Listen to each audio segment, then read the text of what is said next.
Sejam bem-vindos ao canal Líder de Sorte. Hoje a minha convidada é Patrícia Abrantes, mãe de uma linda menina, enfermeira especialista em saúde materna e obstétrica do Hospital Garcia da Horta, e Inês Costa, criadora do programa Mãe em Ação, líder de sucesso. Olá Patrícia, boa tarde. Olá, boa tarde. Que sorte a minha estares aqui comigo. Muito obrigado. Apresento sorte como sorriso, organização, rumo, trabalho e empenho.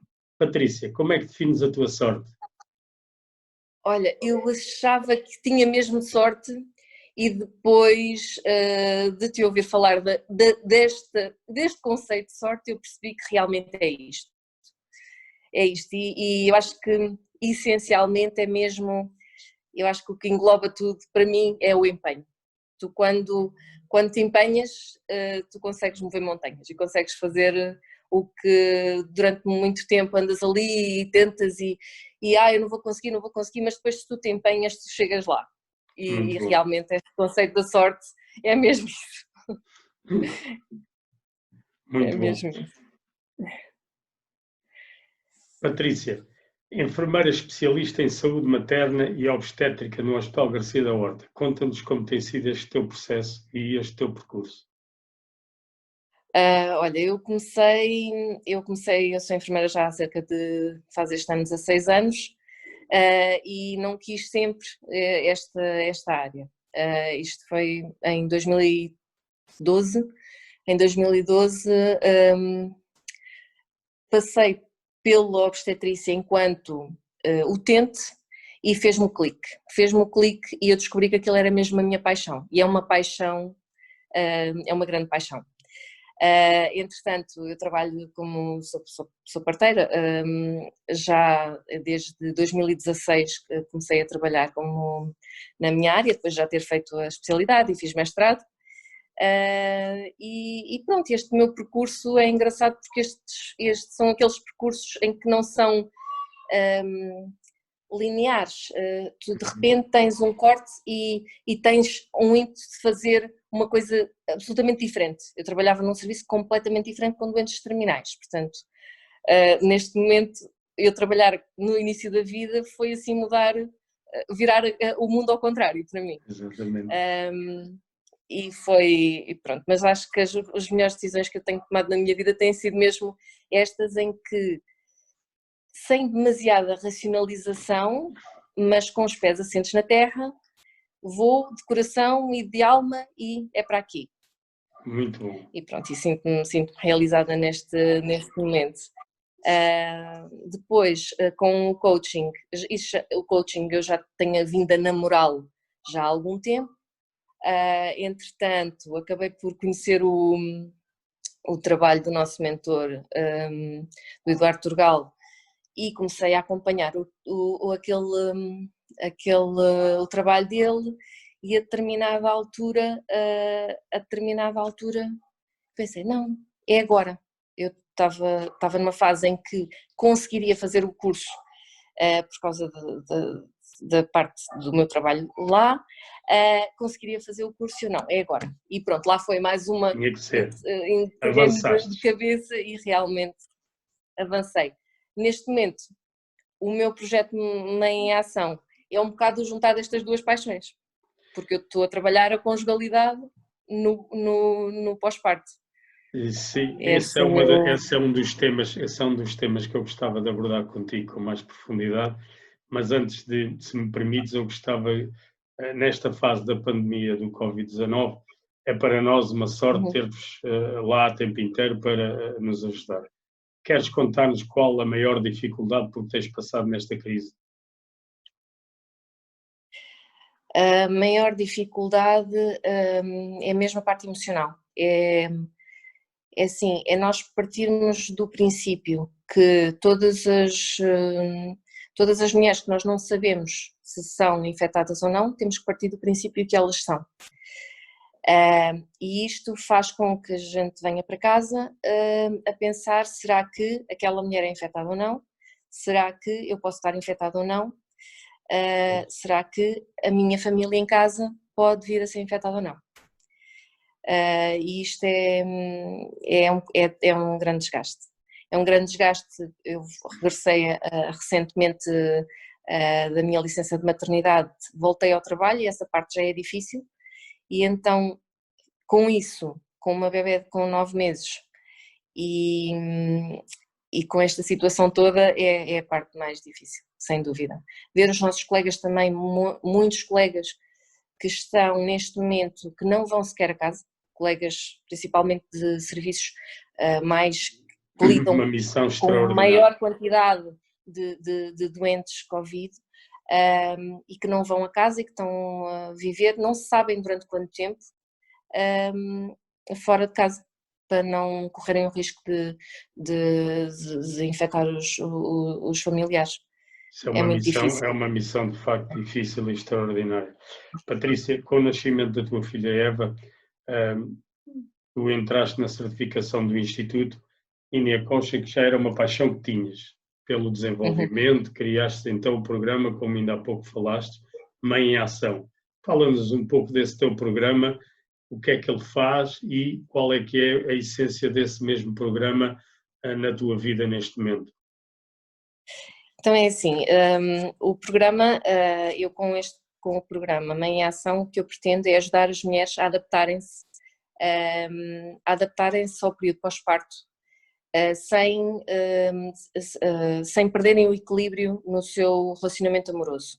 Isto porque existe um grande número de casais que no primeiro ano pós-nascimento do bebê que se separam. E quando eu digo um grande número, existe um estudo que eu vi recentemente em que 1 em cada 5 casais no Reino Unido divorciava-se no primeiro ano pós-nascimento do bebê. E isto é um bocadinho estranho no sentido... Estamos a falar de 20%, o que é uma coisa muito elevada. É uma porcentagem muito elevada. Mesmo muito elevada. De Portugal eu não tenho dados, mas também existe literatura nesse sentido. O que é que acaba por acontecer? Apesar de as pessoas fazerem preparação para a parentalidade, cursos de preparação para a parentalidade, e apesar de a parte dos desafios no pós-parto serem abordados em muitos desses cursos, se calhar na maioria dos cursos são abordados e eu tenho conhecimento disso, o que acaba por acontecer é que as pessoas estão mais focadas naquilo que não conseguem controlar, ou que acham que não conseguem controlar. E o que é isto? É o que é novidade. Num primeiro parto, é o parto, propriamente dito. E então as pessoas acabam, se calhar, por não perceberem realmente quais vão ser os desafios, não só na área da conjugalidade, como noutras áreas, a amamentação, como nos cuidados ao bebê. As pessoas focam-se muito e verbalizam mesmo que o medo que têm é do parto em si. E ainda há muita gente que se refere aos cursos de preparação para o parto. E não é um curso de preparação para a parentalidade, que é para nós realmente percebermos o que é que vai acontecer depois. O que é que acontece? As pessoas se calhar não estão despertas de que aquilo vão ser realmente desafios no pós-parto. As opiniões dos outros podem ser um desafio, a comunicação no casal, a intimidade no casal, há imensos desafios que, decorrente das alterações todas dramáticas não são dramáticas, vamos usar outro termo, mas das alterações... Não, são dramáticas, por exemplo, o caso da alteração, e se me permites, e gostava que também eu desse alguma informação sobre isso, a alteração no próprio corpo da mulher, naqueles primeiros meses, muitas vezes são dramáticos para a própria mulher. São, porque enquanto a mulher está grávida, ela sente-se num estado de graça. E aquele peso que ela vai aumentando durante a gravidez, aquilo vai ficando diluído e a barriga sobressai como uma coisa bonita. E as mulheres grávidas são normalmente mulheres bonitas. Nós olhamos para uma mulher grávida e ela está harmoniosa, está linda, está resplendorosa. Depois que o bebê nasce, o corpo dela ficou muito diferente daquilo que ela estava habituada e do bem-estar que ela estava habituada há poucos dias atrás. Portanto, tudo isso faz com que, se houver diminuição da autoestima, se houver pouca comunicação entre o casal, isso tudo junto vai ser uma bombinha que se vai explodir e que vai fazendo depois com aquilo, depois é um bocado um efeito bola de neve. Ok, ele não olha para mim porque eu estou feia, e ele olha para ela e pensa, e ela não olha para mim porque só olha para o bebê, e aquilo vai se Exatamente. juntando umas coisas às outras, e depois, se não comunicarem e não se chegarem à conclusão que não, realmente, pronto, eu só não consigo olhar para ti porque não consigo, porque o bebê me requer mais atenção, mas vamos os dois falar sobre isto. Se não houver esta comunicação, torna-se muito complicado. E aqui Mesmo tem. havendo essa comunicação, às vezes é Sim. complicado, quanto mais quando Peço não há. desculpa te interromper aqui. Este teu programa de Mãe em Ação é exatamente nesta fase. Tu começas a trabalhar com as pessoas antes do parto ou no pós-parto? Não tenho, posso trabalhar antes ou depois. As mulheres habitualmente estão mais disponíveis no pós. No Estão mais pós-parto. disponíveis no pós, e não é imediatamente pós. Estão mais disponíveis, se calhar, quando elas realmente se começam a perceber das coisas por volta dos 6 meses. É que elas Ok. realmente Porque começam a perceber, muitas vezes começam. peço desculpa, muitas vezes temos aqui um processo que é quando a mulher já está na fase de ter que voltar à vida ativa, que começam as coisas a ser um pouco mais complicadas. Achas que é assim? É o voltar à vida ativa, e depois os primeiros 3 meses, essencialmente, são é aquela fase em que, isso há um conceito engraçado que é a esterogestação, em que a mãe e o bebê ainda são muito um, Ok. e isso faz com que ela se foque muito no bebê, ela como mãe e bebê, e se foque pouco ainda nela própria. Posteriormente, e mais próximo dos 6 meses, lá está, quando ela começa a, a ver que está a voltar ao seu habitual, ao seu anterior, à sua carreira, isso tudo, é que ela acaba por começar a olhar mais para ela própria nesse sentido. E as coisas depois também já vêm com um acumular diferente, com o próprio, dentro do conceito do contexto do casal. Porque Há já uma são frase, várias coisas. há uma frase muito engraçada que eu tenho 3 filhos e tenho essa ideia que o pai só entra quando a mãe deixa, não é? Porque de resto o bebê, naquele primeiro tempo, é da mãe. O pai fica ali um bocadinho nos extras. É, segurar aqui que eu vou tomar banho, segurar aqui. Ou seja, a mãe, naqueles primeiros meses, parece que ainda traz o bebê dentro da barriga dela. Mas isso tem uma explicação, lá está, esse conceito da esterogestação explica mesmo isso. O bebê nos primeiros 3 meses não percebe que nasceu, e portanto ele precisa que a mãe o carregue como se estivesse dentro do útero. Ok. Então é colo, Muito bom. maminha, colo. E a situação das cólicas pode estar associada a isso, não serem cólicas e ser isso. Muito E bom. ser essa necessidade, o choro ter a ver com essa necessidade de eles ouvem um barulho diferente, ou veem mais luz, ou um estímulo diferente, eles assustam-se porque dentro da barriga não estava aqueles estímulos todos, não é? Não estava todo aquele, todo aquele aparato.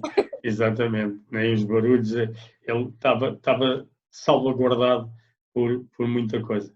Olha, Patrícia, eu sinto que és uma apaixonada pelas tuas missões, tanto como enfermeira como agora coach. Mesmo em tempo de crise, é muito nobre ajudar novos seres a virem ao mundo, já como nos contaste aqui algo sobre isso. Sim, tens uma grande preocupação e notei isso logo no início da nossa conversa, quando voltas para casa com a preocupação, que neste momento é totalmente legítima, de poder vir a infectar aqueles que tu amas e que lidam contigo no dia a dia, em especial a tua bebé, que ainda nem um ano tem, não é? 9 meses. 9 meses. Como é que consegues conviver com isso? Não é fácil, mas tens conseguido. Esta parte do coach tem-te ajudado a estares mais equilibrada? Sim, e é curioso, pronto, eu sou uma otimista, portanto, eu sendo uma otimista, eu tenho, isto acaba por ser um bocadinho mais fácil.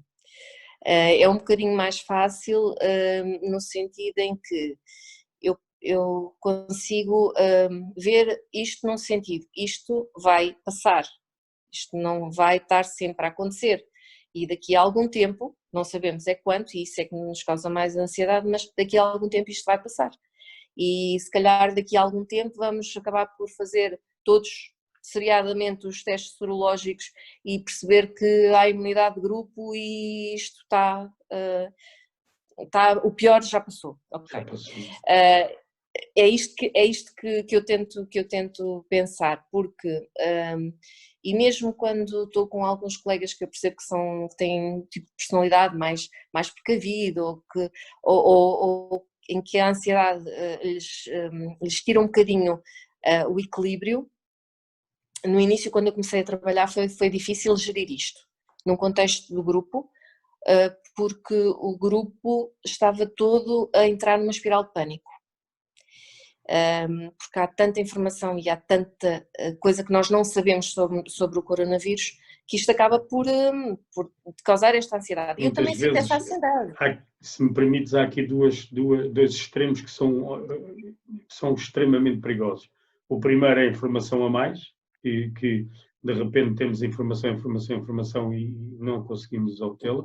E o outro lado é a informação que desconhecemos completamente e que acaba por nos criar uma ansiedade muito maior.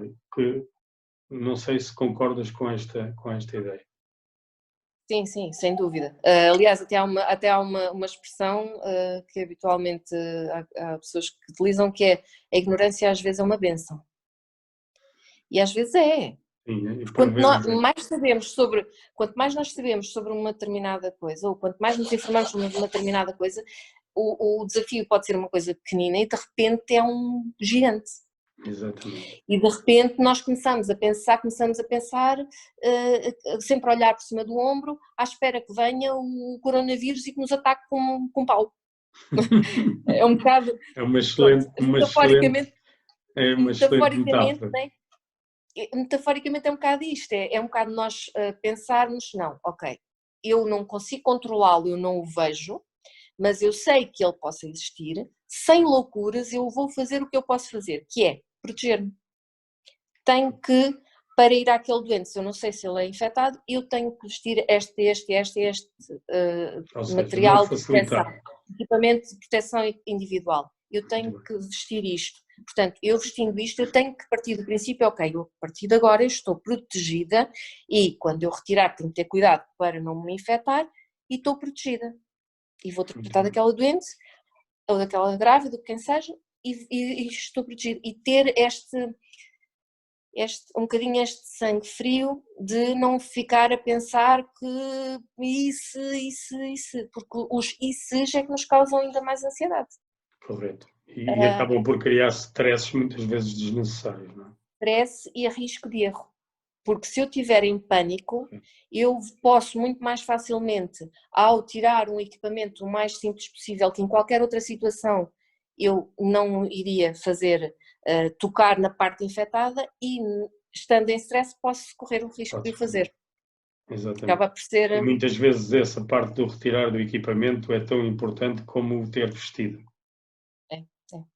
É mais importante, porque enquanto nós estamos a vestir, se nós não vestirmos, se não puxarmos as luvas e pusermos a bata e depois as outras luvas, ou se pusermos depois só no fim as duas luvas e ajustarmos, se ficar bem ajustado, fica bem ajustado. Agora, quando vamos retirar, se nós tocarmos em nós com uma luva que está infectada...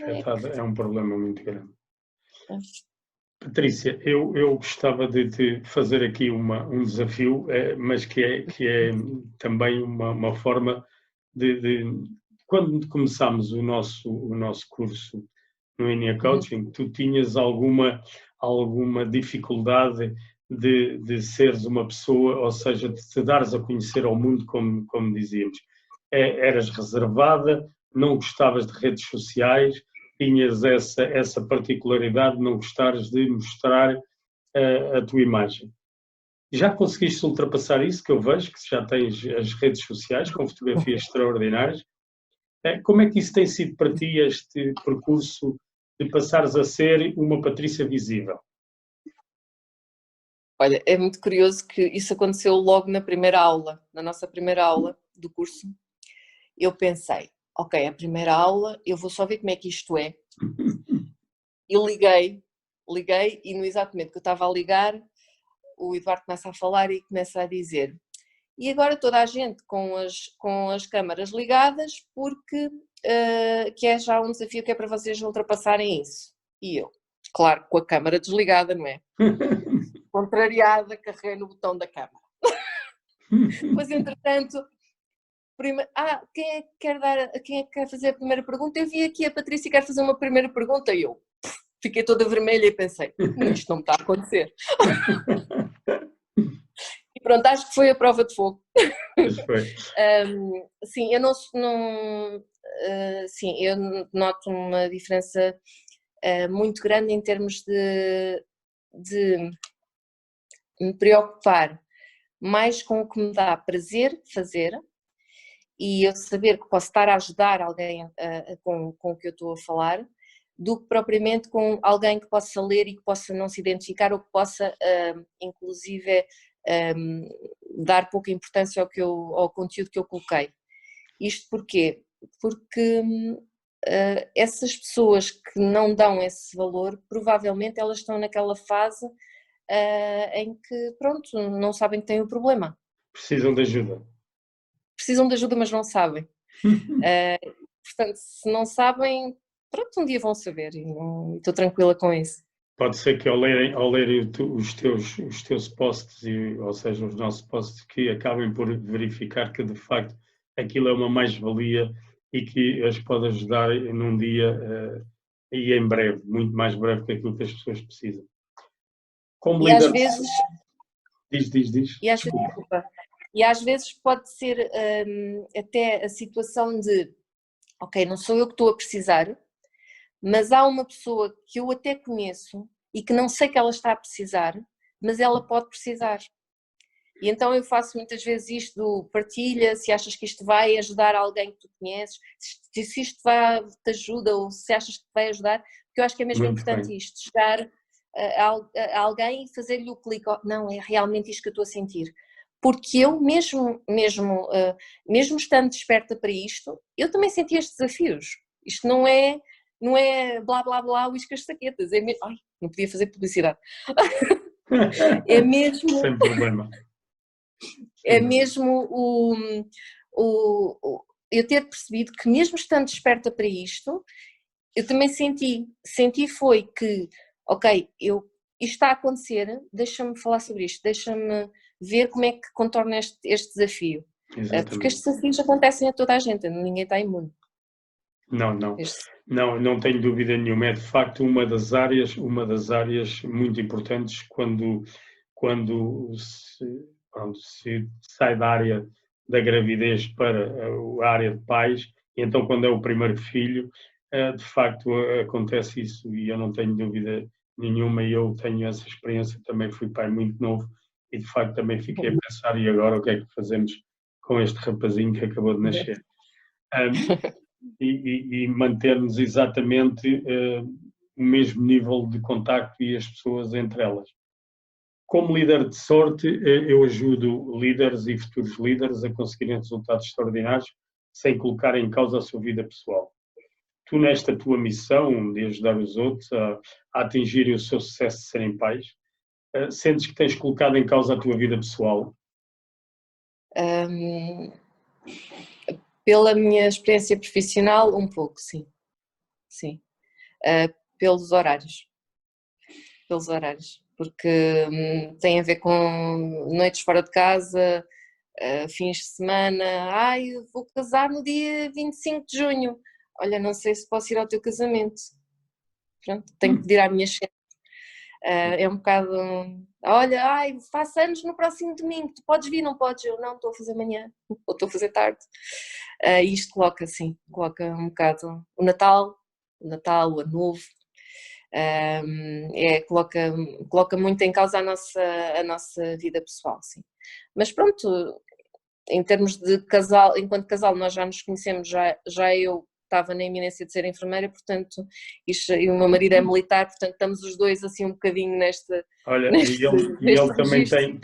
também faz fins de semana e isso, ou Ele está faz fora da... serviço, ele faz serviços. O grande problema é a prontidão, não é? Ele pode ser chamado a Sim, qualquer sim, sim. momento a um desafio qualquer, ainda há pouco tempo era para ir para a Guiné, não acabou por não ir, mas teve a iminência de ir, foi para Moçambique quando houve as cheias, ele esteve em Moçambique, pronto, e nessa altura eu estava grávida, se eu tivesse uma bebé pequena e tivesse que trabalhar, pronto, não podia ir.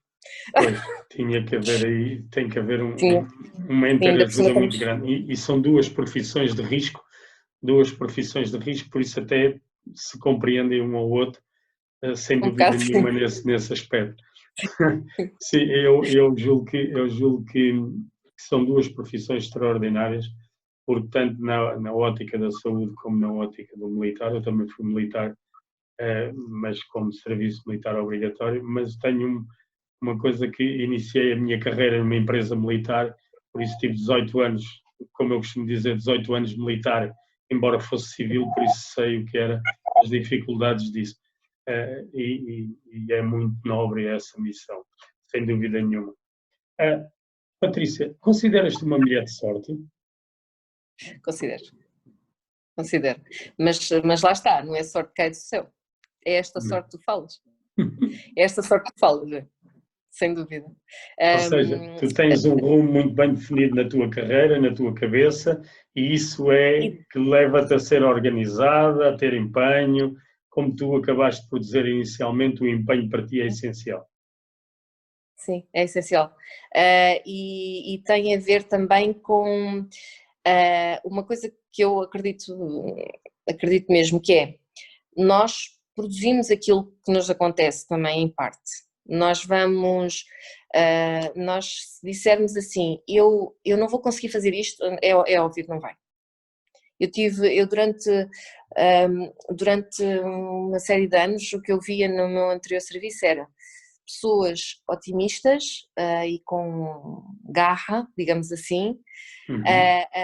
a dizerem assim, com problemas de saúde gravíssimos, e dizer, não, eu dou volta a isto, eu dou volta a isto, e nós pensávamos, epá, fogo, será que vai, será que não vai? Mas pronto, ok, a pessoa está otimista, vamos alimentar um bocado isto e vamos fazer, e realmente a darem a volta por cima, e pessoas com um pensamento mais negativo, a passarem por situações aparentemente muito menos graves e a terem grandes problemas decorrentes desses problemas de saúde. Lá está, parecia que porque estavam naquele registro do isto agora vai ser uma tragédia, isto agora a seguir vai-me acontecer mais não sei o quê, eu já sei como é que eu sou, e depois esta história toda acabava sempre por levar a isto. E eu acho que é isto também que me ajuda a ser uma mulher de sorte, é eu pensar, ok, está a acontecer um desafio agora, mas isto vai passar, como o Covid vai passar, tudo isto vai passar. Temos é que nos empenhar em fazer o melhor possível e deixar isto também seguir o rumo que isto vai passar e vai ser bom. E Não vamos tenho tirar dúvida. coisas boas daqui. Vamos O tirar coisas boas pensamento, daqui, o temos que tirar. pensamento, o pensamento positivo é de facto das coisas mais importantes que existe, até para as pessoas conseguirem ultrapassar os medos e as suas crenças. Mas é muito difícil nesta fase, eu acredito que seja muito difícil nesta fase, para muitas pessoas confinadas em casa, conseguirem ver o que quer que seja de bom nisto. Mas, ok, nós não vemos o que há de bom nos desafios quando os desafios estão a acontecer, nós só vemos depois.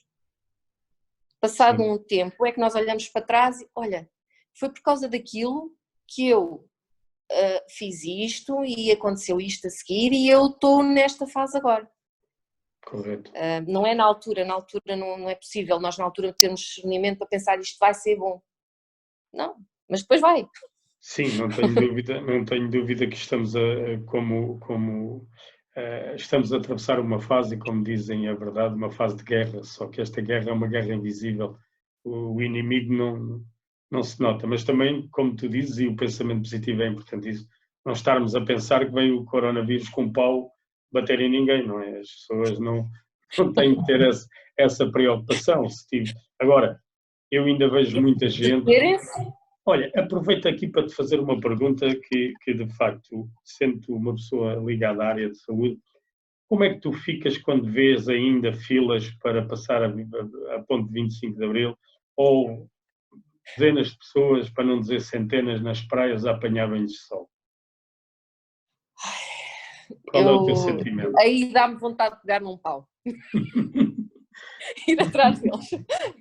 Não, preocupa-me bastante que o que me preocupa mais é, por exemplo, ainda há bocado eu estava a chegar do trabalho e há um mini mercado aqui ao pé de casa e vejo um casal de senhores, pai, com uns 80 e muitos anos, 85 anos, pai, os dois. Foram os dois fazer as compras, aquelas compras de, ok, vou buscar um pacote de arroz. E foram os dois. E eles são os que estão mais, vulneráveis nesta situação toda. E são os que estão a facilitar mais. Eu acho que nós até já estamos, de um modo geral, e isto vê-se pela evolução da pandemia no nosso país, que é completamente diferente de outros países, tem a ver com as nossas medidas estarem a ser cumpridas. Agora, realmente as pessoas mais vulneráveis são as que estão a facilitar mais neste momento. E isso é que me preocupa mais. É o que me preocupa mais. Porque lá está, se eu ficar com Covid-19, a minha reação à partida não é oficial, mas à partida a reação do meu organismo vai ser uma, se for uma pessoa de 85 anos vai ser muito pior. Vai ser totalmente diferente. À partida será isso. E portanto é isso preocupa-me bastante. A fila na 25 de Abril na direção das praias, eu acho que eram pessoas que vinham do trabalho. Vamos pensar. Não, existe efetivamente muitas pessoas que vivem do lado da margem sul, que trabalham em Lisboa. E, portanto, a essa hora, essa passagem, num sábado, que há muitas empresas que estão abertas ao sábado, poderia ser muita gente que vinha de trabalho, mas também havia muita gente que não vinha de trabalho, de certeza. Sim, sem dúvida. Mas julgo também as pessoas, isso faz com que as pessoas, e a divulgação massiva disso acaba por ajudar as pessoas a pensarem que tenho que ficar mesmo em casa porque isto é preocupante. Patrícia, ficávamos aqui todo o tempo a conversar. Infelizmente o nosso tempo disponível escasseia. Agradeço no fundo do coração esta tua disponibilidade para estarmos aqui juntos. Não podemos terminar sem te fazer uma pergunta diretamente. O que diz a tua sorte? A minha sorte diz para a frente é que é caminho. É mesmo sempre seguir e fazer. Fazer acontecer. Muito bem. Patrícia, obrigado por estes momentos esclarecedores sobre a tua carreira, a tua nova paixão. Vamos nos encontrar, de certeza, dentro em breve, não tenho dúvida nenhuma. E a vocês todos, vamos esperar que na próxima entrevista estejam também connosco. Não se esqueçam, é importante para todos nós que subscrevam o nosso canal. Muito obrigado e até uma próxima oportunidade. E, mais uma vez, Patrícia, muito obrigado por estares aqui. Obrigada. E, acima de tudo, muita sorte para ti. Obrigada, igualmente. Foi um gosto, adorei. Obrigada.